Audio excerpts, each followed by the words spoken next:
ವಸತಿ ರಹಿತ, ನಿರುದ್ಯೋಗ ಮತ್ತು ಮೀಸಲಾತಿ ವಂಚಿತ, ಸಾಮಾಜಿಕವಾಗಿ ಆರ್ಥಿಕವಾಗಿ ಶೈಕ್ಷಣಿಕ ಹಕ್ಕುಗಳಿಗಾಗಿ ಸಾಮರಸ್ಯ ಬಲಪಡಿಸಿ ನೀವು ಈ ಸಂಘಟನೆ ಮಾಡಿದ್ದೀರಾ ಅಥವಾ ಈ ಒಂದು ಸಮಾವೇಶನ ಅದರ ಮುಖ್ಯ ಉದ್ದೇಶ ಅಂತ. ಸೊ ನೀವು ನನಗೆ ಒಂದು ಮಾತು ಹೇಳಲಿಕ್ಕೆ ಇಷ್ಟಪಡ್ತೀನಿ, ನೀವು ಸರಿಯಾದ ದಾರಿಯಲ್ಲಿ ಇದ್ದೀರಾ. ಯಾಕಂದ್ರೆ ಮತ್ತೆ ಮತ್ತೆ ಒತ್ತಿ ಹೇಳ್ತೀನಿ, ಮಹಿಳೆಯರಿಗೆ ನೀವು ಆದ್ಯತೆ ಕೊಟ್ಟಾಗ ಖಂಡಿತ ಸಮವಾಗಿ ನಿಮ್ಮ ಸಮುದಾಯ ಕೂಡ ಬೆಳೆಯುತ್ತೆ. ಆದರೆ ನಾನು ಶಾಸಕಿಯಾಗಿ ಇವತ್ತು ನೀವು ಒಂದು ಜವಾಬ್ದಾರಿ ಸ್ಥಾನದಲ್ಲಿ ನಿಮಗೆ ಒಂದೆರಡು ಮಾತುಗಳನ್ನ ಹೇಳಬೇಕಾಗುತ್ತೆ. ಅದನ್ನು ಹೇಳೋಕ್ಕಿಂತ ಮುಂಚಿತವಾಗಿ ಈ ಒಂದು ಕಾರ್ಯಕ್ರಮನ ಆಯೋಜನೆ ಮಾಡಲಿಕ್ಕೆ ಬರೀ ಒಂದೆರಡು ತಿಂಗಳಿಂದ ಶ್ರಮ ನಡೆಸಿಲ್ಲ. ನನ್ನನ್ನ ಬಂದು ಭೇಟಿ ಮಾಡಿದ್ದು ಹೆಚ್ಚು ಕಡಿಮೆ 3 ತಿಂಗಳು ಹಿಂದೆನೇ ಅನಿಸುತ್ತೆ. 3 ತಿಂಗಳು ಹಿಂದೆಯಿಂದ ನಿಮ್ಮ ಅಧ್ಯಕ್ಷರು ಮತ್ತೆ ಸ್ವಲ್ಪ ಕಾರ್ಯದರ್ಶಿಗಳು ಬಂದ್ಬಿಟ್ಟು ನನ್ನನ್ನ ಆಗಾಗ ಭೇಟಿ ಮಾಡಿದ್ರು. 3 ಬಾರಿ ಬಂದು ಭೇಟಿ ಮಾಡಿದ್ರು. ನಾವು ಈ ಕಾರ್ಯಕ್ರಮ ಹಮ್ಮಿಕೊಂಡಿವಿ, ಬಟ್ ನೀವೇ ಬರಬೇಕು ಅಂತ ನನ್ನ ಡೇಟಿಗೋಸ್ಕರ ಕಾಯ್ಬಿಟ್ಟು ಅವರು ಈ ಕಾರ್ಯಕ್ರಮನ ಹಮ್ಮಿಕೊಂಡ್ರು. ನಾನು ನಿಜವಾಗ್ಲೂ ಅದಕ್ಕೋಸ್ಕರ ತಲೆ ಬಾಗಿಸ್ತೀನಿ. ಯಾಕಂದ್ರೆ ನನ್ನ ನೀವು ನನಗೆ ಆ ಮಟ್ಟದ ಸ್ಥಾನ ಕೊಡಬೇಕು ಅಂತಿಲ್ಲ. ಶಾಸಕಿಯಾಗಿ ಖಂಡಿತ ನನಗೆ ಕೆಲಸ ಕಾರ್ಯಗಳು ನನ್ನಿಂದ ಮಾಡಿಸ್ಕೋಬೇಕು. ಆದರೆ ಅದ್ರ ಜೊತೆ ಒಬ್ಬರಿಗೆ ಆ ಮಟ್ಟದ ಗೌರವ ನೀವು ಸಲ್ಲಿಸ್ತಾ ಇದ್ದೀರಾ ಅಂದರೆ ನಾವು ಅದಕ್ಕೆ ನಿಜವಾಗ್ಲೂ ತಲೆ ಬಾಗಿಸ್ಬೇಕು. ಅದಕ್ಕೆ ನಾನು ತಲೆ ಬಾಗಿಸ್ತೀನಿ. ಒಂದು ನಮ್ಮಲ್ಲಿ ನಾನು ಏನು ಶಾಸಕಿಯಾಗಿ ಏನು ಈ ಸ್ಥಾನದಲ್ಲಿ ನಿಂತಿದ್ದೀನಿ, ಅದರಲ್ಲಿ ನನಗೆ ಅನಿಸುತ್ತೆ ನಮ್ಮ ಎಲ್ಲ ಸಮುದಾಯದವರು ಪಾತ್ರದಾರರು.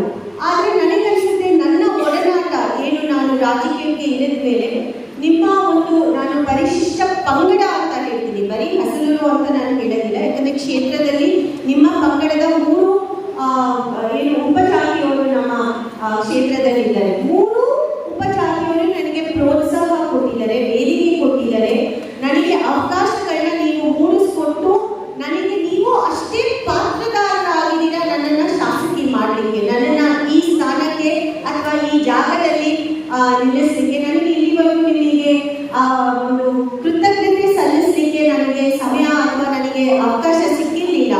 ನನಗೆ ಇದನ್ನ ಮುಂಚೆ ಮೂಡಿಗೆರೆ ತಾಲೂಕಲ್ಲಿ ಒಂದು ಸಭೆನ ಮಾಡಿದ್ರು ಹಸಲೂರು ಸಂಘದವರು. ಬಟ್ ಇವತ್ತು ಕಳಸ ಭಾಗದಲ್ಲಿ ಹೆಚ್ಚಿನ ಸಂಖ್ಯೆಯಲ್ಲಿ ಇಲ್ಲಿ ಇದ್ದೀರಾ. ನೀವಿವತ್ತು ಈ ಒಂದು ಕಾರ್ಯಕ್ರಮನ ಆಯೋಜಿಸಿದ್ದೀರಾ. ಸೊ ಈ ಕಾರ್ಯಕ್ರಮದ ಮೂಲಕ ನಿಮಗೆಲ್ಲರಿಗೂ ನೀವೇನು ನನ್ನನ್ನು ಇವತ್ತು ಈ ಸ್ಥಾನದಲ್ಲಿ ನಿಲ್ಲಿಸಿದ್ದೀರಾ, ನಿಮ್ಮೆಲ್ಲರಿಗೂ ನಾನು ತುಂಬಾ ಧನ್ಯವಾದಗಳನ್ನ, ತುಂಬ ಹೃದಯದ ಧನ್ಯವಾದಗಳನ್ನ ಸಲ್ಲಿಸಲಿಕ್ಕೆ ಇಷ್ಟಪಡ್ತೀನಿ. ನಾನು ಯಾವತ್ತೂ ನಿಮ್ಮ ಸಮುದಾಯಕ್ಕೆ ನಾನು ಚಿರಋಣಿಯಾಗಿರ್ತೀನಿ. ಯಾಕಂದ್ರೆ ನಾವು ಹಳ್ಳಿಯಲ್ಲಿ ಸ್ಪೋರ್ಟ್ಸ್ ನಡೀಬೇಕಾದ್ರೆ ಅಥವಾ ನಿಮ್ಮ ಒಂದು ದೇವರ ಕಾರ್ಯಗಳನ್ನ ಮಾಡ್ತೀರಾ, ಅದನ್ನ ಆ ಒಂದು ಕಾರ್ಯಕ್ರಮಗಳಲ್ಲಿ ನನ್ನನ್ನು ಇನ್ವಿಟೇಷನ್ ನನಗೆ ಕೊಟ್ಟು ನನಗೆ ಅದಕ್ಕೆ ಭಾಗವಹಿಸಲಿಕ್ಕೆ ಅವಕಾಶ ಕೊಟ್ಟು ನಿಮ್ಮ ಜನಾಂಗಕ್ಕೆ ನನ್ನನ್ನು ಮುಖ ಪರಿಚಯ ಮಾಡಿಕೊಟ್ಟಿ. ಆ ಸಮಯದಲ್ಲಿ ಅಂದರೆ ನಾನು ರಾಜಕಾರಣಕ್ಕೆ ಪ್ರವೇಶ ಮಾಡಿದ ಸಮಯದಲ್ಲಿ ಅದರಿಂದ ನನಗೆ ನಿಮ್ಮೆಲ್ಲರ ಜೊತೆ ಜಾಸ್ತಿ ಒಡನಾಟಲು ನನಗೆ ಬೆಳೆಸ್ಕೊಳ್ಳಿಕ್ಕೆ ಆಯಿತು. ಆಮೇಲೆ ನನಗೆ ದೇವರ ಮೇಲೆ ತುಂಬ ಪ್ರಬಲವಾದ ನಂಬಿಕೆ ಇದೆ, ಅತಿಯಾದ ನಂಬಿಕೆ ನನಗೆ ದೇವರ ಮೇಲಿದೆ. ಅದೇ ನನಗೆ ತಿಳಿದಿದೆ, ನಿಮ್ಮ ಜನಾಂಗದವರು ಅದನ್ನ ದೇವರನ್ನ ತುಂಬಾ ಆರಾಧಿಸ್ತೀರಾ, ಪೂಜಿಸ್ತೀರಾ. ಅದನ್ನ ಒಂದು ನಂಬಿಕೆ ರೀತಿಯಲ್ಲಿ ಯಾವ ರೀತಿ ಇದು ಸಮಾವೇಶ ಮಾಡ್ತೀರಾ ಅದೇ ರೀತಿ ಪ್ರತಿ ವರ್ಷನೂ ದೇವ್ರ ಕಾರ್ಯನ ನೀವು ಯಾರು ಮಿಸ್ ಮಾಡ್ದಲೇ ಮಾಡ್ತೀರಾ ಅಂತ ನನಗೆ ತಿಳಿದಿದೆ. ಸೊ ಅದರಿಂದ ನನಗೆ ಆ ಒಂದು ನಿಮ್ಮದೇ ಆದಂಥ ಸಂಪ್ರದಾಯನ ನೀವು ನನಗೆ ಪರಿಚಯ ಮಾಡಿಕೊಟ್ಟು ಆ ಸಂಪ್ರದಾಯದಲ್ಲಿ ಕೊಡಗಜ್ಜನ ಒಂದು ರೀತಿ ಆರಾಧಿಸೋದು ಅಥವಾ ಏನು ನೀವು ನಿಮ್ಮ ಏನಂತ ಕರಿತೀರಾ ಏನು ಪರಿವಾರ ದೇವತೆಗಳು ಅಂತ ನೀವೇನು ಹೇಳ್ತೀರಾ, ಅದಕ್ಕೂ ನಾನು ಅದರಲ್ಲೂ ಕೂಡ ಭಾಗಿಯಾಗಿ ಆ ದೇವರುಗಳ ಆಶೀರ್ವಾದದಿಂದ ನಾನಿವತ್ತು ಇಲ್ಲಿ ನಿಂತಿದ್ದೀನಿ ಅಂತ ನಾನು ಅನ್ಕೊಂಡಿದ್ದೀನಿ. ಆಮೇಲೆ ನಾನು ಕ್ಷೇತ್ರದ ಶಾಸಕಿ ಆದಮೇಲೆ ನನಗೆ ಆ ಸಮಿತಿಗಳಿಗೆ ಜನರನ್ನ ಆಯ್ಕೆ ಮಾಡಲಿಕ್ಕೆ ಅಥವಾ ನಾಮಿನೇಷನ್ ಅಥವಾ ನಾಮನಿರ್ದೇಶನ ಅಂತ ನಾವು ಏನು ಹೇಳ್ತೀವಿ ಅದು ಮಾಡಲಿಕ್ಕೆ ನನಗೆ ಅವಕಾಶ ಸಿಗುತ್ತೆ. ಸೊ ಒಂದು ಕ್ಷೇತ್ರದಲ್ಲಿ ಒಂದು ಸಮಿತಿ ಅಂತ ಬರುತ್ತೆ, ಅಕ್ರಮ ಸಕ್ರಮ ಸಮಿತಿ ಅಂತ ನೀವು ಕೇಳಿರ್ತೀರಾ ಅಂತ ಅನ್ಕೊಳ್ತೀನಿ. ಅಂದರೆ ಬಗಲು ಭೂಮಿ ಸಮಿತಿ ಅಂತ ಏನು ನಾವು ಅಕ್ರಮವಾಗಿ ಜಾಗ ಮಾಡ್ಕೊಂಡಿರ್ತೀವಿ ಅದನ್ನು ಸಕ್ರಮವಾಗಿ ಮಾಡ್ಕೊಳ್ಳಿಕ್ಕೆ 7,000 ಚೀಟಿ ತಗೊಳ್ಳಿಕ್ಕೆ ನಾವು ಪ್ರಯತ್ನ ಮಾಡ್ತೀವಿ. ಆ ಸಮಿತಿಗೆ ನಾವು 3 ಜನನ ನಾವು ನಾಮನಿರ್ದೇಶನ ಮಾಡಲಿಕ್ಕೆ ನಮಗೆ ಸಾಧ್ಯ. ಅದರಲ್ಲಿ ಒಂದು ನಾವು ಸಾಮಾನ್ಯ ಕ್ಯಾಟಗರಿಯಿಂದ ಮಾಡ್ಬೋದು, ಒಂದು SC/ST ಕ್ಯಾಟಗರಿಯಿಂದ ಮಾಡ್ಬೋದು, ಒಂದು ಮಹಿಳೆಯನ್ನ ಮಾಡ್ಬೋದು. ಈಗ ನಾನು ಸಾಧಾರಣವಾಗಿ ಸಹಜವಾಗಿ ಅಥವಾ ಸಾಮಾನ್ಯವಾಗಿ ಒಂದು ದಲಿತ ಸಮುದಾಯದವರು ಆಗಿ ನಾನು ಯಾರನ್ನ ಆಯ್ಕೆ ಮಾಡಬೇಕಿತ್ತು? SC/ST ಅಂತ ಬಂದಾಗ ನಾನು ಯಾರಾದ್ರೂ ದಲಿತ ಸಮುದಾಯದವ್ರನ್ನ ಆಯ್ಕೆ ಮಾಡಬೇಕಿತ್ತು. ಅಥವಾ ಅನ್ಕೊಳ್ತಾರೆ ಸಹಜವಾಗಿ ಈ ಒಂದು ಪ್ರಕ್ರಿಯೆ ಅದೇ ಇರುತ್ತೆ, ಒಬ್ಬರು SC-ಯನ್ನ ಆಯ್ಕೆ ಮಾಡ್ಕೊಳ್ತಾರೆ ಅಂತ. ಆದ್ರೆ ನಾನು ಅದನ್ನ ಮಾಡಲಿಲ್ಲ. ಹಿಂದಿನ ಸಂಪ್ರದಾಯ ಆಗಿರ್ಬೋದು, ಆದ್ರೆ ಆ ಸಂಪ್ರದಾಯಕ್ಕೆ ನಾನು ತಡೆ ಹಿಡಿದು ಈ ಬಾರಿ ಒಬ್ಬ ನಿಮ್ಮ ಸಮುದಾಯದವ್ರನ್ನ ನಾವು ಆಯ್ಕೆ ಮಾಡಿಬಿಟ್ಟು ಇವತ್ತು ವೇದಿಕೆ ಮೇಲೆ ಕೂತಿದ್ದೀವಿ. ನನಗೆ ಆಕ್ಚುಲಿ ಜನಸಂಖ್ಯೆ ಜಾಸ್ತಿ ದಲಿತ ಸಮುದಾಯದಲ್ಲಿ, ಆದ್ರೆ ನಿಮಗೆ ಪ್ರತಿನಿಧಿಸಲು ಕಡಿಮೆ ಅಥವಾ ನಿಮಗೆ ಈ ತರ ಅವಕಾಶಗಳು ಸಿಗಲು ಕಡಿಮೆ ಅಂತ ನಾನು ರಿಸ್ಕ್ ತಗೊಂಡು ಇವತ್ತು ಶಾಸಕಿಯಾಗಿ ಜವಾಬ್ದಾರಿ ಇದ್ರೂ ನನಗೆ ಗೊತ್ತು ನನಗೆ ಪ್ರಶ್ನೆಗಳು ಬರುತ್ತೆ ಅಂತ. ಯಾಕೆ ಕೊಡಬಾರ್ದು? ಯಾಕಂದ್ರೆ ನೀವು ಕೂಡ ಅಷ್ಟೇ ಡಾಕ್ಟರ್ ಬಾಬಾ ಸಾಹೇಬ್ ಅಂಬೇಡ್ಕರ್ ಅವರ ಅನುನಾಯಿಗಳು.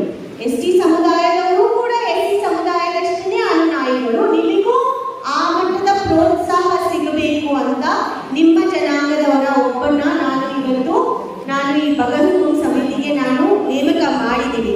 ಹಾಗೆ ನನಗೆ ಹೋಗ್ತಾ ಯಾಕಂದ್ರೆ ಇದು ಕಲಿಕೆ ನನ್ನ ಮೊದಲನೇ ಅವಕಾಶ, ಮೊದಲನೇ ಬಾರಿ ಶಾಸಕಿಯಾಗಿ ಬಂದಿದ್ದೀನಿ. ಸೊ ಕಲಿಯೋದು ಸಾಕಷ್ಟು ಇದೆ.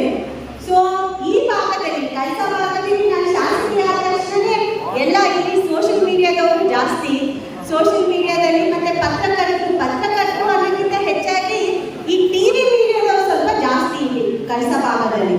ಸೊ ಶಾಸಕಿ ಆದ ತಕ್ಷಣ ಮಳೆಗಾಲ ಶುರು. ಶಾಸಕಿ ಆಗಿದ್ದು ಮೇಯಲ್ಲಿ, ಜೂನಲ್ಲಿ ಮಳೆಗಾಲ. ಸೊ ಮಳೆಗಾಲ ಜೂನ್, ಜುಲೈ, ಆಗಸ್ಟ್ ಅಂದ ತಕ್ಷಣ ನಿಮ್ಮ ಹಳ್ಳಿಗೆ ಹೋಗೋದು, ಅಂದ್ರೆ ಎಲ್ಲಿ ನಮ್ಮ ST ಜನಾಂಗದವರು ಇದ್ದಾರೆ ಆ ಹಳ್ಳಿಗಳಿಗೆ ಹೋಗೋದು. ರೋಡ್ ಹಿಂಗಿದೆ, ರಸ್ತೆ ಹಿಂಗಿದೆ, ಅದೇ ಸೇತುವೆ ಇಲ್ಲ, ಕಾಲ್ದಾರಿ ಇಲ್ಲ, ಇಷ್ಟೇ ಸಮಸ್ಯೆಗಳು. ಅಂದ್ರೆ ಇಂದಿನ ಇತಿಹಾಸ ಏನಿದೆ ಈ ಕ್ಷೇತ್ರದಲ್ಲಿ ಏನೇನು ಆಗೋಗಿದೆ ಅಂತಿಲ್ಲ. ಶಾಸಕಿ ಏನ್ ಮಾಡ್ತಿದ್ದಾರೆ ಅಂತ ಬೆಂಗಳೂರಿಂದ ನನಗೆ ಎಲ್ಲ ಟಿವಿಗಳು ಚಾನೆಲಿಂದನೂ ಫೋನು. ಆಮೇಲೆ ಇಲ್ಲಿ ಯಾವುದು ಫೋಕಸ್ ನಮ್ಮ ಪರಿಶಿಷ್ಟ ಪಂಗಡದವರಿಗೆ ಏನೇನು ಸೌಲಭ್ಯಗಳು ಆಗಿಲ್ಲ ಅಂತ ನನಗೆ ಫೋನು. ಇದೇ ನಿರಂತರವಾಗಿ ನನಗೆ ಪ್ರತಿ ಮಳೆಗಾಲದಲ್ಲಿ ಈ ಪ್ರಶ್ನೆಗಳು ಬಂದೇ ಬರುತ್ತೆ. ಆಮೇಲೆ ನನಗೆ ತಿಳಿದಿದೆ ಆ ಕೊರತೆಗಳಿದೆ ಅಂತ. ಯಾಕಂದ್ರೆ ನನಗೂ ಸುಮಾರು ವರ್ಷದ ಕೆಲಸ ಕಾರ್ಯಗಳನ್ನ ಮುಗಿಸ್ಕೋಬೇಕು ಈ ಭಾಗದಲ್ಲಿ. ನಾನು ಮೊನ್ನೆ ಇಲ್ಲಿ ಎಷ್ಟು ಜನ DM ಪುಟ್ಟೇಗೌಡರು ಸರ್ ಬಗ್ಗೆ ಗೊತ್ತಿದೆಯಾ? ಅವರು ನಮ್ಮ ಲೋಕಸಭಾ ಸದಸ್ಯರಾಗಿದ್ರು DM ಪುಟ್ಟೇಗೌಡರು ಅಂತ. ಸ್ವಲ್ಪ ಎಲ್ಲ ಹಿರಿಯರಿಗೆ ಗೊತ್ತಿರುತ್ತೆ, ಸ್ವಲ್ಪ ವೇದಿಕೆ ಮೇಲೆ ಇರೋರ್ಗೂ ಗೊತ್ತಿರುತ್ತೆ DM ಪುಟ್ಟೇಗೌಡರು ಯಾರು ಅಂತ. ಅವರು ಇಲ್ಲಿ ನಮ್ಮ ಚಿಕ್ಕಮಗಳೂರು ಕ್ಷೇತ್ರದ ಸದಸ್ಯರಾಗಿದ್ರು, ಇಲ್ಲಿ ಅವರು MLC ಕೂಡ ಆಗಿದ್ರು. ಇಲ್ಲಿ ನಮ್ಮ ಮೂಡಿಗೆರೆ ಕ್ಷೇತ್ರದವರು, ಅವರು ಮಾಕನಹಳ್ಳಿ ಅವರು. ಅವ್ರು ಏನು ಹೇಳಿದ್ರು ಅಂದ್ರೆ ಮೊನ್ನೆ ಅವ್ರ ಮೊಮ್ಮಗಂದು ಮದುವೆಗೆ ಹೋಗಿದೆ, ಮದುವೆ ಕಾರ್ಯಕ್ರಮಕ್ಕೆ ಹೋಗಿದೆ. ಅವರು ಹುಷಾರ್ ತಪ್ಪಿದೆ, ಅವರು ಓಡಾಡ್ತಾ ಇಲ್ಲ. ಅವರು ಓಡಾಡೋದು ಇಲ್ಲ, ಹೊರಗಡೆನೂ ಬರೋದಿಲ್ಲ, ಮನೆಯಿಂದ ಆಚೆನೂ ಬರೋದಿಲ್ಲ. ಅವ್ರು ಬರೀ ಪೇಪರ್ ಓದ್ತಾರೆ. ಬರೀ ಪೇಪರ್ ಓದ್ಬಿಟ್ಟು ಅವ್ರು ನನಗೆ ಹೇಳಿದ್ರು, ನನಗೆ 1.5 ವರ್ಷ ಶಾಸಕಿಯಾಗಿ ನೀವು ಹೆಚ್ಚಿನ ಸಮಯ, ಹೆಚ್ಚಿನ ನಿಮ್ಮ ಅನುದಾನನ ಕೆಲಸ ಭಾಗಕ್ಕೆ ಇಡ್ತಾ ಇದ್ದೀರಾ ಅಂತ ಅವ್ರು ನನಗೆ ಒಂದು ಮಾತು ಹೇಳಿದ್ರು. ನಾನು ನಿಜವಾಗ್ಲೂ ಹೇಳ್ತಾ ಇದ್ದೀನಿ, ಮೊನ್ನೆ ಈಗ ನಾನು 1.5 ತಿಂಗಳಿಂದ ಕಳ್ಸಕ್ಕೆ ಬಂದಿಲ್ಲ. ಬಟ್ ಆದರೆ ನಾನು ಶಾಸಕಿ ಆದಾಗಿಂದ 1.5 ವರ್ಷದಿಂದ ಎಷ್ಟು ಬಾರಿ ನಾನು ಕಳ್ಸಕ್ಕೆ ಬಂದಿದ್ದೀನಿ ಅಂತ ನನಗೆ ಲೆಕ್ಕ ಇಲ್ಲ. ಅಷ್ಟು ಬಾರಿ ನಾನು ಕಳ್ಸಕ್ಕೆ ಬಂದಿದ್ದೀನಿ. ನಾನು ಕಳ್ಸಕ್ಕೆ ಬಂದಿದ್ದೀನಿ ಅಂದರೆ ಏನಕ್ಕೋಸ್ಕರ ಅಂದರೆ ನನಗೆ ಗೊತ್ತಿದೆ ಇಲ್ಲಿ ಹಿಂದುಳಿದ ವರ್ಗ, ಇಲ್ಲಿ ನಮ್ಮ ಪರಿಶಿಷ್ಟ ಜಾತಿಯವರಲ್ಲ, ದಲಿತ ಸಮುದಾಯದವರಲ್ಲ. ಇಲ್ಲಿ ಆಕ್ಚುಲಿ ಹೆಚ್ಚಿನ ಸಂಖ್ಯೆಯಲ್ಲಿ ಇರೋದು ಪರಿಶಿಷ್ಟ ಪಂಗಡದವರು ಅಂತ, ಟ್ರೈಬಲ್ ಕಮ್ಯುನಿಟಿ ಅಂತ. ನಿಮ್ಮನ್ನೆಲ್ಲ ನಾನು ಏನು ಹೇಳ್ತೀನಿ, ನಿಮ್ಮ ಸಮಸ್ಯೆಗಳಿಗೆ ನಾನು ಸ್ಪಂದಿಸಲಿಕ್ಕೆ, ಬಗೆಹರಿಸಲಿಕ್ಕೆ ನಾನು ಆಗಾಗ ಕಳಸ ಭಾಗಕ್ಕೆ ಬರಲು. ಯಾಕಂದ್ರೆ ನನಗೆ ಗೊತ್ತಿದೆ ನಿಮ್ಮ ಏನು ನೀವು ಇಲ್ಲಿ ಇವತ್ತು ಬರ್ತಿದ್ದೀರಾ, ನಿವೇಶನ ರಹಿತ, ವಸತಿ ರಹಿತ, ನಿರುದ್ಯೋಗ, ಇದೆಲ್ಲ ಸಮಸ್ಯೆ ಸಮಸ್ಯೆಗಳು ನಿಮಗೆಲ್ಲ ಕಾಡ್ತಾ ಇದೆ ಅಂತ ತಿಳಿದಿರೋದ್ರಿಂದ ನಾನು ಇಲ್ಲಿ ಜಾಸ್ತಿ ಬರಲಿಕ್ಕೆ ನಾನು ಶುರು ಮಾಡಿದ್ದು. ಅದಲ್ಲದೆ ನಾನು ಏನು ಹೇಳಿದೆ ಮೀಡಿಯಾದವ್ರ ಬಗ್ಗೆ, ಸೊ ಅದರಿಂದ ನಮಗೆ ಜಾಸ್ತಿ ಚಿಂತೆ ಶುರುವಾಯಿತು. ಅಂದರೆ ಹೌದು, ನೀವೆಲ್ಲ 20-30 ಮನೆಗಳು ಮಾತ್ರ ಇರೋದು ದೂರ ದೂರ ಹಳ್ಳಿಯಲ್ಲಿ, ಸತ್ಯ ತಾನೇ? ಸೊ ಇಲ್ಲಿ ನಮಗೆ ರೋಡ್ಗಳು ಮಾಡಲೇಬೇಕು, ರೋಡು ಮಾಡಬೇಕು, ಮತ್ತೆ ಬ್ರಿಡ್ಜಸ್ಗಳು ಅಟ್ಲೀಸ್ಟ್ ಕಾಲ್ ಸೇತುವೆ ಆದರೂ ನಾವು ಮಾಡಿಕೊಡ್ಬೇಕು ಅಂತ. ಎಷ್ಟೋ ನಾನು ಮೊದಲನೇ ಅಧಿವೇಶನ ಅಟೆಂಡ್ ಮಾಡೋ ಟೈಮಲ್ಲಿ ಒಬ್ಬ ಪೇಷಂಟ್ನ ಇದರಲ್ಲಿ ಬೆಡ್ಶೀಟಲ್ಲಿ ನೀವು ಎತ್ಕೊಬಂದಿದ್ದು ನನಗೆ ಚೆನ್ನಾಗಿ ನೆನಪಿದೆ. ಆಮೇಲೆ ನಾನು IPT ಅವರಿಗೆ ಫೋನ್ ಮಾಡಿ, ಫಾರೆಸ್ಟ್ ಅವರಿಗೆ ಫೋನ್ ಮಾಡಿ ಆ ರೋಡ್ನ ಮಾಡಿಕೊಡ್ಲೇಬೇಕು ಅಂತ ಒತ್ತಾಯ ಮಾಡಿ ಅದನ್ನ ಸಂಸ್ಥೆ ಭಾಗದಲ್ಲಿ ಆ ರೋಡು ಅಲ್ವಾ, ಸಂಸ್ಥೆ ಭಾಗದಲ್ಲಿ ಆ ರೋಡನ್ನ ನಾವು 1 ತಿಂಗಳಲ್ಲಿ ಮಾಡಬಹುದು. ಸೊ ಖಂಡಿತ ಈಗ ನಾನು ಯಾವ ರೀತಿ ಇವ್ರನ್ನ ನಾಮನಿರ್ದೇಶನ ಮಾಡಿದ್ದೀನಿ, ನಿಮ್ಮ ಆಹ್ವಾನಗಳು, ನಿಮ್ಮ ಸಮಸ್ಯೆಗಳೇನು ಏನಿದೆ, ಎಸ್ಪೆಷಲಿ ರೋಡು ಮತ್ತೆ ಏನು ಸರಿ ಅಲ್ವಾ ನಾನು ಹೇಳಿದ್ದು, ಕಾಲ್ ಸೇತುವೆಗಳು, ಬ್ರಿಡ್ಜಸ್ ಏನು ಸಮಸ್ಯೆಗಳಿದೆ ಇವರೇ ಕವರ್ ಮಾಡಿಲ್ಲ. ಓಕೆ, ಅವರೇ ಕವರ್ ಮಾಡಿದ್ರು ಅಂತ ಹೇಳ್ತಾ ಇದ್ದಾರೆ. ಪರವಾಗಿಲ್ಲ, ಅದು ಅವ್ರ ಕರ್ತವ್ಯ, ನನ್ನ ಕರ್ತವ್ಯ ಅದನ್ನು ಮಾಡಿಕೊಡೋದು. ಸೊ ಇದನ್ನ ನಾವು ಮಾಡ್ತಾ ಇದ್ದೀವಿ, ಮುಂದಿನ ದಿನಗಳಲ್ಲೂ ಮಾಡ್ತೀವಿ. ನಾವು ಹೆಚ್ಚಿನ ಸ್ಯಾಂಕ್ಷನ್ ರೋಡ್ಗಳಿಗೆ ಮತ್ತೆ ಬ್ರಿಡ್ಜ್ಗಳಿಗೆ ಹೆಚ್ಚು ಕಡಿಮೆ ಜಾಸ್ತಿ ಮಾಡಿರೋದೇ ಕಳಸ ಭಾಗಕ್ಕೆ. ಯಾಕಂದ್ರೆ ನಿಮಗೆ ವ್ಯವಸ್ಥೆ ಅನುಕೂಲ ಆಗಲಿ ಅಂತ ನನ್ನ ಅದೊಂದು ಚಿಂತನೆ ಇದೆ. ಸೊ ಮುಂದಿನ ದಿನಗಳಲ್ಲೂ ನಾವು ಸಾಕಷ್ಟು ಒತ್ತು ಇದಕ್ಕೆ ನಾವು ಕೊಡ್ತೀವಿ. ಇದಕ್ಕಿಂತ ಮುಂಚೆ ನಾನು ಶಾಸಕಿ ಆಗೋಕ್ಕಿಂತ ಮುಂಚೆ ಜಾಸ್ತಿ ಸ್ಪೋರ್ಟ್ಸಿಗೆ ನಾನು ಪ್ರೋತ್ಸಾಹ ಕೊಡ್ತಾ ಇದ್ದೆ. ಯಾಕಂದ್ರೆ ನನಗೆ ಗೊತ್ತು, ಪರಿಶಿಷ್ಟ ಪಂಗಡದ ಜನಾಂಗದವರು, ಸ್ಪೆಷಲಿ ಹೆಣ್ಮಕ್ಳು ಗಂಡ್ಮಕ್ಳು ಇಬ್ರು ಸ್ಪೋರ್ಟ್ಸ್ ಜಾಸ್ತಿ ಆಡ್ತೀರಾ ಅಂತ ನನಗೆ ಅದು ಖುಷಿ ವಿಚಾರ. ನೀವು ವಾಲಿಬಾಲ್ ಆಡಿ, ಕಬಡ್ಡಿ ಆಡಿ, ಕ್ರಿಕೆಟ್ ಆಡಿ, ಯಾವುದಲ್ಲಾದ್ರೂ ಮುಂಚೂಣಿಯಲ್ಲಿ ಬರಬೇಕು ಅಂತ ನನ್ನ ಒಂದು ಚಿಂತನೆ ಇದೆ. ಖಂಡಿತ ನಾನು ಈಗಲೂ ಪ್ರೋತ್ಸಾಹ ಕೊಡ್ತೀನಿ. ಆ ಕಾರ್ಯಕ್ರಮಗಳನ್ನ ಅಟೆಂಡ್ ಮಾಡಲಿಕ್ಕೆ ನನಗೆ ಸಮಯ ಒಂದೊಂದ್ಸತಿ ಈಗ ಕಡಿಮೆ ಆಗಿದೆ ಸಮಯ, ಬಟ್ ಆದರೆ ನಾನು ಯಾವುದಕ್ಕೂ ನನ್ನ ಸಹಾಯ ಹಸ್ತನ ನಾನು ಹಿಂದೆ ತರ್ದಿಲ್ಲ. ಇವತ್ತು ಕೂಡ ನಾನು ಯಾವುದೇ ಕಾರ್ಯಕ್ರಮ ಅಟೆಂಡ್ ಮಾಡ್ಲಿಕ್ಕೆ ಆಗಲಿಲ್ಲ ಅಂದರೆ ಸ್ಪೋರ್ಟ್ಸು, ಅದನ್ನು ನಾನು ಖಂಡಿತ ಅವರಿಗೆ ಸಹಾಯ ಮಾಡ್ತೀನಿ. ಸೊ ಇದರಲ್ಲಿ ನನ್ನ ಪ್ರೋತ್ಸಾಹ ಯಾವತ್ತೂ ಇದ್ದೇ ಇರುತ್ತೆ ಮಕ್ಕಳಿಗೆ. ಆದರೆ ನಮಗೆ ಚಿಂತೆ ಇರೋದು ಓದಿನ ವಿಚಾರದಲ್ಲಿ ಚಿಂತೆ ನನಗೆಲ್ಲೋ ಅನಿಸುತ್ತೆ. ನಾನು ಈ ಥರ ಹೇಳಿದ್ರೆ ನಾನು ನನ್ನ ಸಹಾಯ ಹಸ್ತ ಹಿಂದೆ ಮಾಡೋದಿಲ್ಲ, ಹಿಂದೆ ತಗೊಳ್ಳೋದಿಲ್ಲ ಅಂತ. ಈಗ ನಮಗೆ ನಿಮ್ಮ ಸಹಾಯ ಹಸ್ತ ಬೇಕಾಗಿದೆ ಓದಿನ ವಿಚಾರದಲ್ಲಿ. ಯಾಕಂದ್ರೆ ಭಾಗೀರಥಿ ಮೇಡಮ್ ಈಗ ತಾನೇ ಹೇಳ್ತಾ ಇದ್ರು, ಏಕಲವ್ಯ ಶಾಲೆ ನಮ್ಮ ಕಾನ್ಸ್ಟಿಟ್ಯೂನ್ಸಿಯಲ್ಲಿ ಇದೆ, ಕ್ಷೇತ್ರದಲ್ಲಿದೆ. ಎಲ್ಲಿ? ತರುವೇಲಿದೆ, ಕೊಟ್ಗೆರದಲ್ಲಿದೆ. ತುಂಬಾ ದೂರ ಏನಿಲ್ಲ ಇಲ್ಲಿಂದ. ಎಷ್ಟು 40 ಕಿಲೋಮೀಟರ್ ಶಾಲೆ, ರೆಸಿಡೆನ್ಷಿಯಲ್ ಶಾಲೆ. ಅವ್ರು ಹೇಳ್ತಾರೆ, ಮೇಡಮ್ ಸ್ಟೂಡೆಂಟ್ಸೇ ಇಲ್ಲ ನನಗೆ ಅಂತ.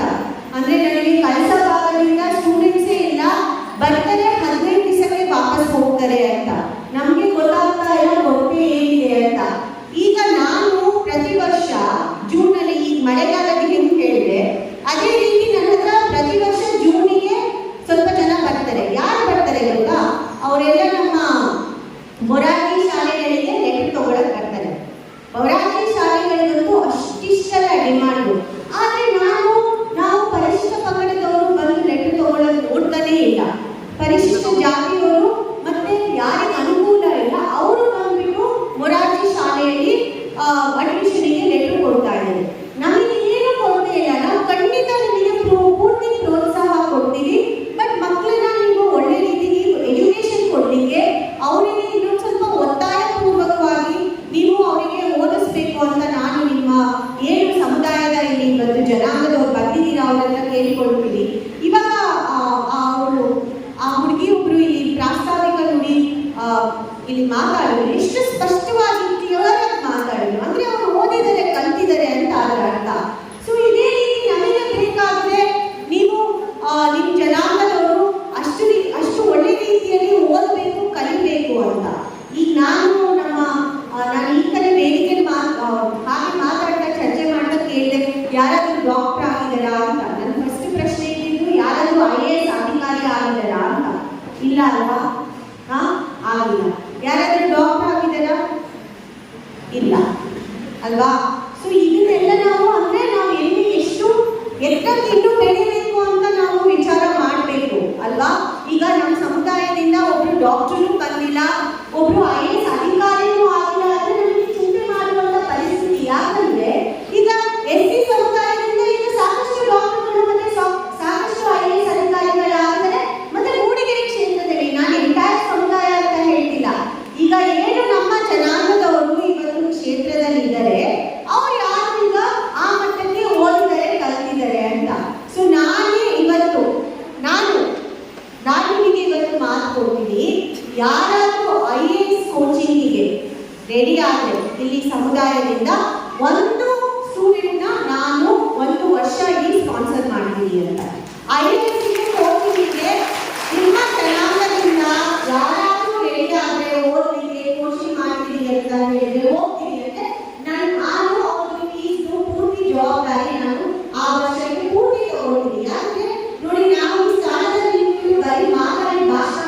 ಏನು ಅಕಾಡೆಮಿಕ್ ಇಯರ್ ಶುರು ಆಗುತ್ತೆ ಆ ಮಗುಗೆ ನಾನು ಖಂಡಿತ ಫೀಸ್ನ ನಾನು ಕೊಡ್ತೀನಿ ಅಂತ ಹೇಳಲಿಕ್ಕೆ ಬಯಸ್ತೀನಿ. ಮತ್ತೆ ನೀವು ನಾನು ಲಾಸ್ಟ್ ನೀವು ಒಂದೂವರೆ ವರ್ಷದಿಂದ ಅಥವಾ ಜಿಲ್ಲಾ ಪಂಚಾಯತಿಗೆ ನೀವು ಖಂಡಿತ ಭಾಗವಹಿಸ್ತಾ ಇದ್ದೀರಾ. ಅದರಲ್ಲಿ ನಿಮಗೆ ಆದಂಥ ಒಂದು ಮಾನ್ಯತೆ, ನಿಮಗೆ ಆದಂಥ ಒಂದು ಜಾಗ ಇದೆ ರಾಜಕೀಯವಾಗಿ. ಬಟ್ ಅದು ಅಲ್ಲಿಗೆ ಸೀಮಿತ ಆಗ್ತಾ ಇದೆ. ನೀವು ಶೈಕ್ಷಣಿಕವಾಗಿ ಸಾಮಾಜಿಕವಾಗಿ ಮುಂದೆ ಬರಲಿಕ್ಕೆ ಏನು ಮಾಡಬೇಕು, ಅದಕ್ಕೆ ಜಾಸ್ತಿ ಇನ್ನೂ ಜಾಸ್ತಿ ಒತ್ತು ಕೊಡಬೇಕು. ನಾನು ಯಾವ ರೀತಿ ಹೇಳಿದೆ, ಈಗ ನಡೆಯುವುದಿಲ್ಲ ಎಜುಕೇಶನ್ ನೀವೇನಾದ್ರು ಈಗ ಇದು ಮೊದಲನೇ ಬಾರಿ ನೀವು ಕಾರ್ಯಕ್ರಮ ಮಾತಾಡೋದೇ ಇಲ್ಲ. ನಿಮ್ಮ ಕಷ್ಟದಲ್ಲಿ ನಾನು ಭಾಗಿಯಾಗ್ತೀನಿ, ನಿಮ್ಮ ಅಭಿವೃದ್ಧಿಗೆ ಪರವಾಗಿ ನಾನು ಶಾಸಕಿಯಾಗಿ ಏನೇನು ಕೆಲಸಗಳನ್ನ ಮಾಡಬೇಕು ಆ ನಿರೀಕ್ಷೆ ನಿಮಗೆ ನನ್ನ ಮೇಲೆ ಇರಬೇಕು. ಅದು ಇರಲಿ ಅಂತ ಹೇಳ್ತಾ ಅದನ್ನ ಈಡೇರಿಸಲಿಕ್ಕೆ ನನ್ನ ಈ ಅವಧಿಯಲ್ಲಿ ಸಂಪೂರ್ಣ ಪ್ರಯತ್ನ ಮಾಡ್ತೀನಿ ಅಂತ ಹೇಳ್ತಾ ನಿಮಗೆಲ್ಲ ಈ ಒಂದು ಮೊದಲನೆಯ ಸಮಾವೇಶಕ್ಕೆ ಮತ್ತೊಮ್ಮೆ ಅಭಿನಂದನೆಗಳನ್ನ ಸಲ್ಲಿಸ್ತಾ ನಾವು ಕಳೆದ ಒಂದು 9 ತಿಂಗಳಿಂದ ನಿಮ್ಮ ಮನೆಗೆ ಭೇಟಿ ಮಾಡಿ ನಮ್ಮ ಸಮುದಾಯದ ಹಲವು ಮುಂದುವರೆಗಳನ್ನು ಪಟ್ಟಿ ಮಾಡಿಕೊಂಡು ನಾವು ಏನು ಇವತ್ತು ಈ ಒಂದು ಸಮಾವೇಶ ಮಾಡಿ ನಮ್ಮ ಶಾಸಕರು, ಜನಪ್ರಿಯ ಶಾಸಕರು ಈಗ ಹೇಳಿದಂತೆ ನಮ್ಮ ಎಲ್ಲ ಬೇಡಿಕೆಗಳನ್ನು ಈಡೇರಿಸಿದ ನಮಗೆ ಮನವಿಯನ್ನು ಕೊಟ್ಟಿದ್ದೇನೆ. ನಮ್ಮ ಸಂಘಟನೆಗಳನ್ನ ಅವರು ಆಲಿಸಿ ನಮಗೆ ಬೆನ್ನೆಲುಬಾಗಿ ನಿಲ್ತಾರೆ ಅನ್ನೋ ಭರವಸೆಯಿಂದ ಈ ಮನವಿಯನ್ನ ಅವರಿಗೆ ಬೆನ್ನೆಲುಬಾಗಿ ನಾವು ನಮ್ಮ ಹೆಮ್ಮೆಯ ನಾಯಕಿ ಶಾಸಕಿಯಾದ ನಯನಾ ಮೋಟರ್ಸ್ ಅವರಿಗೆ ಮನವಿಯನ್ನು ನೀಡಿದ್ದೇವೆ.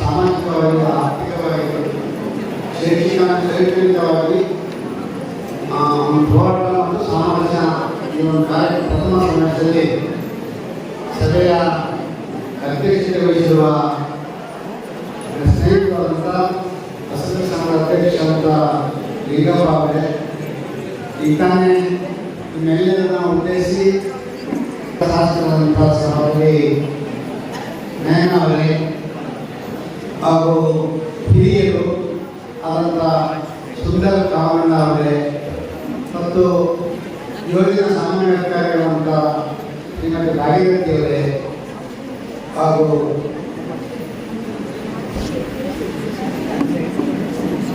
ನಮ್ಮ ಜಿಲ್ಲಾ ಅಸೋಸಿಯೇಷನ್ ಅಧ್ಯಕ್ಷರಾದಂಥ ನಾರಾಯಣ್ ಅವರೇ ಮತ್ತು ಹರೀಶ್ ಆಳ್ವ ಅವರೇ, ಬಿಜೆಪಿಯ ಅಧ್ಯಕ್ಷ ಅಂತ ಸ್ನೇಹಿತರಾದಂಥ ಶ್ರೀಕಾಂತ್ ಅವರೇ ಹಾಗೂ ಕೃಷಿಕರಾದಂಥ ಹಿರಿಯರಾದಂಥ ಕೃಷ್ಣ ಅವರೇ ಮತ್ತು ಹೂವಪ್ಪ ಅವರೇ, ಹರೀಶ್ ಸತ್ಯನಾರಾಯಣ ಅವರೇ, ಉಷಾ ಅವರೇ ಮತ್ತು ಕಾಂಗ್ರೆಸ್ನ ಯುವ ಮುಖಂಡರಂಥ ವೀರೇಂದ್ರ ಅವರೇ, ಗಂಗು ಅವರೇ, ಅವರೆಲ್ಲ ನಮ್ಮೆಲ್ಲ ಸಂಘದ ಪದಾಧಿಕಾರಿಗಳೇ, ಗಣ್ಯರೇ ಮತ್ತು ನಮ್ಮ ಮುಂದೆ ಇರ್ತಕ್ಕಂಥ ಎಲ್ಲ ಹಸಿರ ಸಹೋದರ ಸಹೋದರಿ ಮಾತಾಡೋದಕ್ಕೆ ನೋಡಿಲ್ಲ. ಆದರೂ ನಾವೆಲ್ಲ ಯಾಕೆ ಇನ್ನೂ ನಾವು ಮೂಲ ನಿವಾಸಿಗಳಾಗಿ ಹೊಂದಿದ್ದೀವಿ, ಈಗಲೂ ಯಾಕೆ ನಾವು ಹಿಂದುಳಿದವರಾಗಿ ಹೊಂದಿದ್ದೀವಿ ಅನ್ನೋ ಭಾವನೆ ನಾವೆಲ್ಲ ಪ್ರಶ್ನೆ ಮಾಡ್ತೇವೆ. ಅಲ್ಲ, ಅದೇ ನಿಮ್ಮ ಸಂಪ್ರದಾಯ ಚೆನ್ನಾಗಿದೆ, ನಿಜವಾದ ನೀವು ಪ್ರಕೃತಿ ಮಕ್ಕಳು, ಇವೆಲ್ಲ ನಿಜ ಪ್ರಕೃತಿ ಮಕ್ಕಳು. ಸೂರ್ಯ, ಚಂದ್ರ, ಭೂಮಿ, ಪ್ರಾಣಿ, ಪಕ್ಷಿ ಪೂಜೆ ಮಾಡ್ಕೊಂಡು ಬಿದ್ದು ಬಾಣ ಮಾಡ್ಕೊಂಡೇ ಬರ್ತಾ ಇದ್ದೀವಿ. ಆದರೆ ಅದ್ರ ಜೊತೆಗೆ ನಮ್ಮ ಸಂಪ್ರದಾಯಕ್ಕೆ ಪಿಡಿಯನ್ನು ನಮ್ಗೆ ಹೇಳಲ್ಲ, ಇವೆಲ್ಲ ಪಕ್ಕ ಈಗ ಶಾಸಕರು ಕೇಳಿದ್ರು ಯಾರು ಟಿ ಸಿ ಆಗಿದೆ, ನಾನು ಅದನ್ನು ಕೇಳಲ್ಲ, ಇಲ್ಲ ಅಂತ ಆಯಿತು. ಎಷ್ಟು ಜನ ಪದವಿ ಮಾಡಿದ್ದೀವಿ ಹೇಳೋಣ, ಎಷ್ಟು ಜನ ಪದವಿ BA, BS, BCom ನೋಡಿ, ಒಬ್ಬರೇ ಕಡಿಮೆ ಆಗ್ತದೆ, ಬಹಳ ಕಡಿಮೆ. ಹೀಗೆ ಸರ್ಕಾರವೂ ಪ್ರಯತ್ನ ಮಾಡಬೇಕು, ಜನಪ್ರತಿನಿಧಿಗಳು ಅಸಲ ಜನಾಂಗನೇ ಇದೆಯಾ ಅಥವಾ ಕಳಸದಲ್ಲಿ ಮಾತ್ರ ಇದೆಯಾ ಅನ್ನೋ ಪರಿಸ್ಥಿತಿ ಕಾಣುತ್ತೆ. ಎಲ್ಲರೂ ಕೂಡ ಆ ಜನಪ್ರತಿನಿಧಿಯಾಗಿ ಈಗ ನ್ಯಾಯವಾದ ಕೆಲಸ ಮಾಡ್ತಾರೆ. ನಾವು ಆಯ್ತಾದ್ರೂ ಕೂಡ ಯಾವ ಊರಿಗೆ ಹೋಗಿಲ್ಲ, ಮೊದಲನೇ ಹುಡುಗ ಸುತ್ತಿಯಲ್ಲಿ ಎಲ್ಲ ಹಿರಿಯರು ನಾವು ಕಾಡಿನ ಎಲ್ಲ ಕಳಸ ಸಂಪಾದನೆ ಎಲ್ಲ ಸೇರಿ ಕೂಡ ಮಾಡಿದ್ವಿ. ಇವೆಲ್ಲ ಕಳಸ ಯಾರು ಮೊದಲನೇ ಅಂದರೆ ನೀವು ಆಚರಣೆ ಎಲ್ಲರೂ ಸೇರಿವೆ ಅಥವಾ ಕಾಂಕ್ರೀಟ್ ಸೇರಿಗಳನ್ನು ಮಾಡಿ ಈಗಲೂ ನೀವು ಆಚರಣೆ ವಿದ್ಯಾಭ್ಯಾಸ ಜಾಸ್ತಿ ಮಾಡ್ಕೋಬೇಕು, ಓದಬೇಕು. ಈಗ ಎಲ್ಲಿವರೆಗೂ ನಾವು ಕರೆಕ್ಟ್ ಆಗ್ತದೆ ಅಲ್ಲಿವರೆಗೂ ನಾವು ದುಡಿಯೋದು ಕೂಡ ಇದ್ದೇ ಇರ್ತದೆ. ಅದನ್ನು ನೀವು ಆಗಬೇಕು. ಈಗ ಮೊನ್ನೆ ಮಗವೀರರು ನಮ್ಮನ್ನು ಮುಖ್ಯಮಂತ್ರಿಗಳಿಗೆ ಮನವಿ ಕೊಟ್ಟಿದ್ದಾರೆ. ಮೀರಿದ ಏನೋ ಮಾಡ್ತಾರೆ. ನೀವು ಇವತ್ತು ಕೂಡ ಹಸಿರು ಇಷ್ಟು ಪ್ರಮಾಣ ಕಡಿಮೆ ಪ್ರಮಾಣದ ವ್ಯಕ್ತಿಯೇ ಕಡಿಮೆ ಪ್ರಮಾಣದ ನಿರುದ್ಯೋಗ ಇದ್ದು ನಿಮ್ಮ ಹಕ್ಕುಗಳಿಗೆ ಕಟ್ಟಿ ಆಗ್ತಿದೆ. ಇವತ್ತು ಕೇಳಿರ್ಬೋದು ಅವ್ರು ಯಾಕೆ ನಾಯಕ ಜನಾಂಗ ಸತೀಶ್ ಜಾರಕಿಹೊಳಿ, ಬಾಲಚಂದ್ರ ಜಾರಕಿಹೊಳಿ, ಶ್ರೀರಾಮುಲು ಅವರು ನಾಯಕರು, ವಾಲ್ಮೀಕಿ ನಾಯಕರು. ನಿಮ್ಮೆಲ್ಲ ಸವಲತ್ತುಗಳನ್ನು ಕೂಡ ಅವರೇ ಪಡೆದಿದ್ದಾರೆ. ಶ್ರೀರಾಮುಲು ಜಾಸ್ತಿ ಅವರು, ಸತೀಶ್ ಜಾರಕಿಹೊಳಿ ಜಾಸ್ತಿ ಅವರು, ಬಾಲಚಂದ್ರ ಜಾರಕಿಹೊಳಿ ಜಾಸ್ತಿ. ಆದರೆ ನಾಯಕ ಜನಾಂಗ ಮಸೂದದ ಹಕ್ಕುಗಳನ್ನ ಪೂರ್ತಿ ಪಡ್ಕೊಳ್ತಾರೆ. ಇನ್ನಷ್ಟು ಸೇರ್ಪಡೆ ಮಾಡ್ತಿದ್ದಾರೆ ಗಿರಿಜನರಿಗೆ. ಇಲ್ಲಿ 57 ತಂಡ ಇದೆ. ಕಾಡು ಕುರುಬ ಅಥವಾ ಹಕ್ಕಿಪಿಕ್ಕಿ, ಹಸಿಲರು, ಗೌಡ್ರು, ಈ ಥರದ್ದು ಭಾಳ ಇದೆ. ಅತ್ಯಂತ ಹಿಂದುಳಿದಂಥ ಜನಾಂಗ ಯಾರು ಅಂದರೆ ಹಸಿರು. ನೀವೀಗ ಕೇಳಬೇಕು ನಮಗೆ ನೀವು ಯಾರ್ಯಾರು ಮೀಸಲಾತಿ ಕೊಡಿ, ಒಬ್ಬರು ಇನ್ನೊಂದು ಜನಾಂಗ ಸೇರಿಸಿದಾಗ ಮೀಸಲಾತಿ ಪ್ರಮಾಣ ಜಾಸ್ತಿ ಮಾಡಿ ಅಂತ. ಏನು 3% ಇನ್ನೊಬ್ಬರು ಸೇರಿಸಿದ್ರೆ 7% ಏನು ಕಣ್ಣು ಮಾಡಬೇಕು. ಎಲ್ಲ ಜಾತಿನೂ ಸೇರಿಸಿ ಅಲ್ಲಿ ಕೂಡ ನೀವು ಎಜುಕೇಷನ್ ಪಡೆದಿಲ್ಲ ಆ ಮಟ್ಟಕ್ಕಿದೆ. ಸಾಮಾಜಿಕ ಮಟ್ಟ, ಶೈಕ್ಷಣಿಕ ಮಟ್ಟ ಎಲ್ಲ ಸರಿಯಾಗಬೇಕು ಸ್ನೇಹಿತರೆ. ಇದನ್ನು ಹೋರಾಟ ಮಾಡಬೇಕು. ಏನು ಇವುಗಳನ್ನ ಇವತ್ತು ಈ ಕಾರ್ಯಕ್ರಮ ಒಂದು ಸ್ವಾಭಿಮಾನದ ಕಾರ್ಯಕ್ರಮ ಮಾಡಿದ್ದೀರಿ. ಮುಂದೆ ಇದು ಎಲ್ಲರಿಗೂ ಶೈಕ್ಷಣಿಕವಾಗಿ ದಾರಿ ಹೋಗಬೇಕು, ಗುರಿ ಇಟ್ಕೋಬೇಕು. ಇದನ್ನೇ ಮಾಡಬೇಕಂತ ಇರಲಿ, ಸಂಪ್ರದಾಯ ಇಲ್ಲ. ಅದಕ್ಕಾಗಿ ನಾವು ಅಂಟಿಕೊಂಡು ಪ್ರತಿಯೊಂದನ್ನು ಕೂಡ ಮರಿಬಾರ್ದು. ಎಲ್ಲ ಕಳಸ ಅಭಿವೃದ್ಧಿಯಲ್ಲಿ ಭಾಳ ಹಿನ್ನಡೆ, ಇಡೀ ಕಳಸನ ಹಿಂದುಳಿದಿದೆ. ಅದಕ್ಕೆ ಈಗ ಇರ್ತಕ್ಕಂಥ ನಮ್ಮ ಸರ್ಕಾರ ಒಳ್ಳೆಯ ಕೆಲಸ ಖಂಡಿತ ಮಾಡ್ತಾರೆ. ಇವೆಲ್ಲದಕ್ಕೆ ಪ್ರೋತ್ಸಾಹಿಸಬೇಕು, ಬೆಂಬಲಿಸಬೇಕು. ಇಲ್ಲ ಅಂದರೆ ಸುಮ್ಮನೆ ಅಭಿವೃದ್ಧಿ ಆಗಲ್ಲ. ಸರಿ, ಎಮ್ಮೆಲೆಗಳೆಲ್ಲ ರಸ್ತೆ ಮಾಡ್ಬೋದು, ಸೇತುವೆ ಮಾಡ್ಬೋದು, ಅಥವಾ ನಿಮ್ಮ ಮನೆಗಳು. ಆದರೆ ನಿಮ್ಮ ಒಳಗೆ ನಿಮ್ಮ ಬದುಕನ್ನ ಸರಿ ಮಾಡೋದು ಯಾರು? ಅದನ್ನು ನೀವೇ ಮಾಡ್ಕೋಬೇಕು. ನೀವೆಲ್ಲ ಜಾಗೃತಿ ಆಗಬೇಕು. ಇದು ಒಳ್ಳೆಯ ಕೆಲಸ ಇವತ್ತು ಸಮಾವೇಶ ಮಾಡಿದ್ದೀರಿ. ಈ ಒಂದು ಸಂಪರ್ಕ ನಿರಂತರವಾಗಿ ಇರಲಿ, ಎಲ್ಲರೊಂದಿಗೆ ನಿರಂತರವಾದ ಸಂಪರ್ಕ ಇರಲಿ. ಒಳ್ಳೆಯ ಮಕ್ಕಳಿಗೆ ಶೈಕ್ಷಣಿಕ ಮಟ್ಟ ಜಾಸ್ತಿ ಮಾಡಿ. ಈ 40 ತಿಂಗಳ ಪ್ರಯತ್ನದಲ್ಲಿ ಪ್ರಯತ್ನಪಟ್ಟು ಈ ಕಳಸ ಭಾಗದ ದೂರದ ಹಳ್ಳಿಗಳಿರ್ತಕ್ಕಂಥ ನಮ್ಮ ಸಮುದಾಯದ ಎಲ್ಲ ಪದಗಳನ್ನು ಈ ಪ್ರಕರಣಕ್ಕೆ ತಂದು ಇಂತಹ ಒಂದು ಉತ್ತಮವಾದ ಕಾರ್ಯಕ್ರಮ ಆಗಲಿಕ್ಕೆ ಇವತ್ತಿನ ನಮ್ಮ ಅಧ್ಯಕ್ಷರು ನಿಂಗಪ್ಪ ಹಾಗೂ ಅವರ ಜೊತೆಯಲ್ಲಿರುವಂಥ ಎಲ್ಲ ತಾಲೂಕಿನ ಪದಾಧಿಕಾರಿಗಳು ಕಾರಣ ಅಂತ ಹೇಳಿ ಸಂದರ್ಭದಲ್ಲಿ ನಾನು ಹೇಳಿಕೆ ಬಯಸ್ತೇನೆ. ಅದೇ ರೀತಿ ಇವತ್ತಿನ ಈ ಕಾರ್ಯಕ್ರಮಕ್ಕೆ ನಮ್ಮ ಹುಡುಗಿಯರಿಂದ ಬಹಳಷ್ಟು ನಮ್ಮ ಅಸಂಘಟಿತ ಪದಾಧಿಕಾರಿಗಳು, ಕಳಸ ಕೊಪ್ಪ ಯಲ್ಲಾಪುರ ತಾಲೂಕಿನ ಅಸಂಘಟಿತ ಪದಾಧಿಕಾರಿಗಳು ಹಾಗೂ ಭೂರಹಿತ ಹೋರಾಟ ಸಮಿತಿಯ ಅಧ್ಯಕ್ಷರಾಗಿದ್ದ ಅಧೀಶರು ಹಾಗೂ ಇನ್ನೂ ಅನೇಕ ನಮ್ಮ ದೇವಸ್ಥಾನದ ಅಧ್ಯಕ್ಷರು ಕೂಡ ಇವತ್ತಿನ ನಮ್ಮ ಕ್ಷೇತ್ರದ ಶಾಸಕರಿಗೆ ನಮ್ಮ ಸಮುದಾಯದ ಪರವಾಗಿ ಕೇಳಿಕೊಳ್ಳುವಂತಹ ವಿಚಾರಗಳಿವೆ. ಇಲ್ಲಿ ಸುಮಾರು ಒಂದು 670 ರೀತಿ ನಮ್ಮ ಕಳಸ ತಾಲೂಕಿಗೆ ಸಮರ್ಪಣವಾಗಿದೆ. ಅದರಲ್ಲಿ ಅತಿ ಹೆಚ್ಚು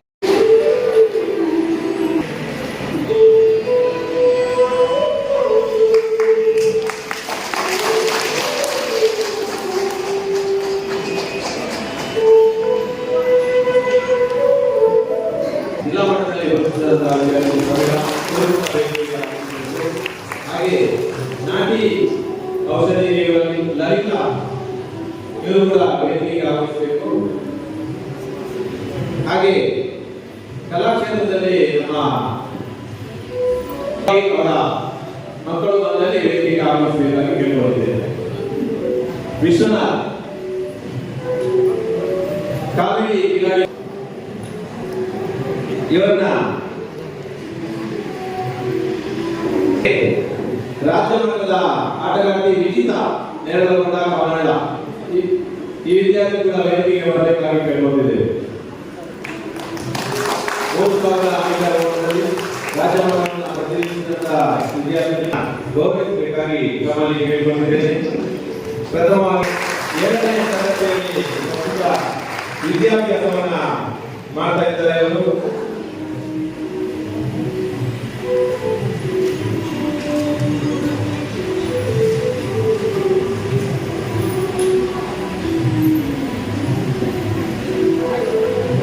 ಏಳನೇ ತರಗತಿಯಲ್ಲಿ ವಿದ್ಯಾಭ್ಯಾಸ ಮಾಡಿ ಮಿನಿ ಮನೋವಿಜ್ಞಾನದಲ್ಲಿ ಬೆಂಗಳೂರು ಮಟ್ಟದಲ್ಲಿ ಪ್ರಸ್ತುತ 7ನೇ ತರಗತಿಯನ್ನು ಬೆಂಗಳೂರು ಕಡೆ ಕೊಕ್ಕಳಿ ಮನೆಯವರು ವೇದ ಸ್ಪೋರ್ಟ್ಸ್ ಕ್ಲಬ್ ಮೂಡಿಗೆರೆ ಇದರ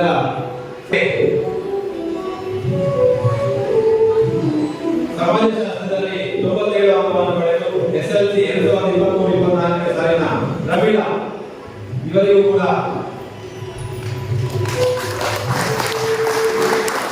ಗೌರವಿಸಿದ್ದೇವೆ.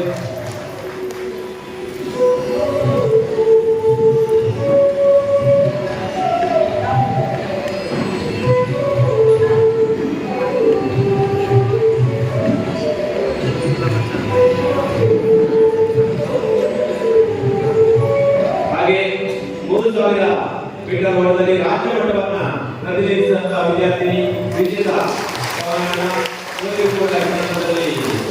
ಗೌರವವನ್ನ ಮಾಡಿದ್ದೇವೆ. ಗೌರವ ಸಮರ್ಪಣೆಯನ್ನು ಸ್ವೀಕರಿಸಬೇಕಾಗಿ ಕೇಳಿಕೊಂಡಿದ್ದೇವೆ.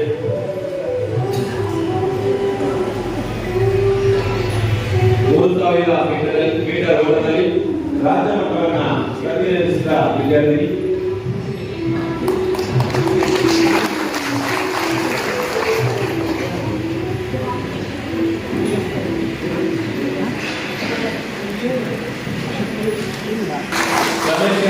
ಪರವಾಗಿ ಅವರ ಮಗ ವಿಶ್ವನಾಥ್ ಇವರಿಗೆ ಅವರ ಪರವಾಗಿ ನೋಡಿ ಸಾಧನೆ ಯಾರು ಮಾಡಿದ್ರು ಅವರ ಪರವಾಗಿ ಮಗನಿಗೂ ಕೂಡ ಗೌರವ ಹೇಳಿ ಅವರ ಪರವಾಗಿ ಅವರ ಮಗನಿಗೆ ಅವರ ಗೌರವವನ್ನು ಸಮರ್ಪಣೆ ಮಾಡುತ್ತಿದ್ದೇವೆ. ಇವರೆಲ್ಲರೂ ಕೂಡ ನಮ್ಮ ಸಮುದಾಯದವರು. ಹಾಗೆ ಈಗಾಗಲೇ ಅಕ್ಷಯ್ ಅಳವಳ್ಳಿ ಟ್ರಿಪಲ್ ಜಂಪ್ ವಿಭಾಗದಲ್ಲಿ ನ್ಯಾಷನಲ್ ಕ್ರೀಡಾಪಟು ಅಕ್ಷಯ್ ಇದ್ದಾರೆ. ಇವರು ಕೂಡ ನಮ್ಮ ಸಮುದಾಯದ ಹೆಮ್ಮೆಯ ಪ್ರತಿನಿಧಿಗಳು. ಇವರು ಕೂಡ ಈ ಸಂದರ್ಭದಲ್ಲಿ ಗೌರವಿಸಿದ್ದೇವೆ. ಅದರ ಜೊತೆಗೆ ಸಹಾಯಧನವನ್ನು ಕೂಡ ನಮ್ಮ ಅಸಲರು ಸಂಘದ ಪರವಾಗಿ ಅವರಿಗೆ ನೀಡಿದ್ದೇವೆ. ಅವರ ಮುಂದಿನ ಭವಿಷ್ಯ ಈ ಗೌರವ ಸಮರ್ಪಣೆಯಲ್ಲಿ ಭಾಗಿಯಾದ ಎಲ್ಲ ಅತಿಥಿಗಳಿಗೂ ಧನ್ಯವಾದಗಳನ್ನು ಸಮರ್ಪಿಸುತ್ತೇವೆ.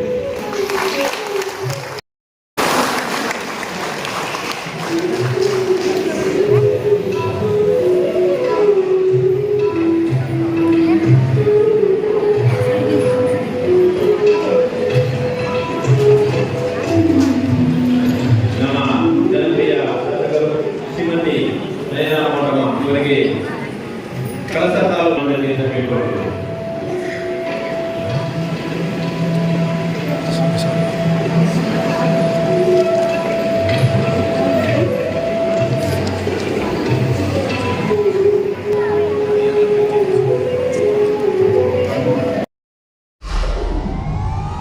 ವಿಡಿಯೋ ನೋಡಿದ್ದಕ್ಕೆ ಧನ್ಯವಾದಗಳು.